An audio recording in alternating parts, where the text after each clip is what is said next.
3, 2, 1. Liberty Hangout.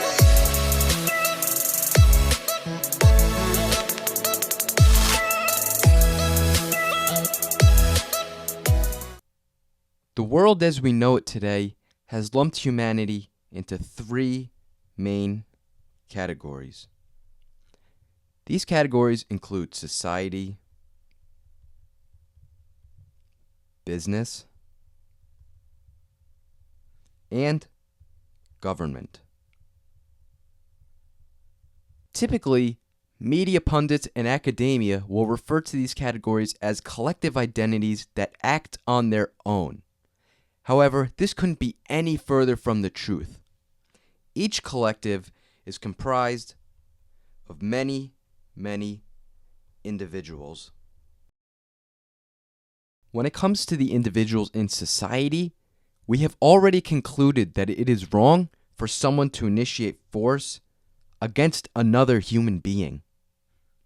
If a man tries to initiate force against another person, he will not get away with it, because we have already acknowledged that the initiation of force is immoral. The same thing is true of businesses.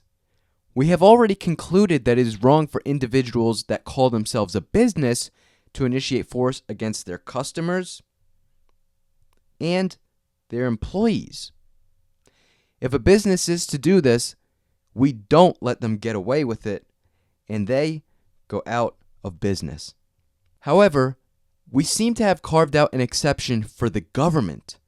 While we acknowledge it is wrong for individuals to use force against one another, many people believe that it is okay for a collective that calls itself the government to initiate force against us. They believe that forcing people to pay taxes and forcing people to comply with the arbitrary whims of politicians is just because this collective is called the government. However, collectives don't act. Individuals act.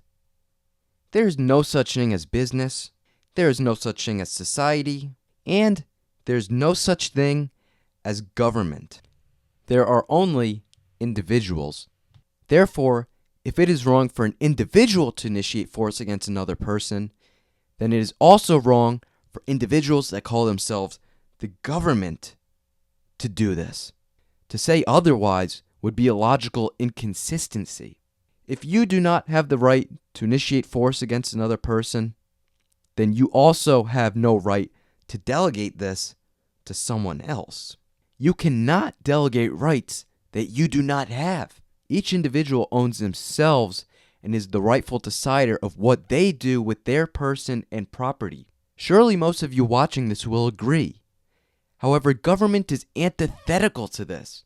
Yet so many people cling to the false belief that government is necessary, when in reality, the government is an entity comprised of individuals that violate our rights and initiate force against us. If you or I cannot get away with this behavior, then neither should the individuals that call themselves the government.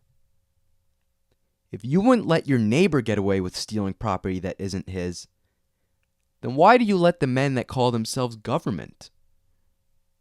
Think about it. Is there such thing as government? Or are we all just individuals? Thank you guys so much for watching. Make sure you share if you like the video and subscribe to our YouTube channel for more great content. And check out libertyhangout.org for some awesome liberty-minded material from a great lineup of writers.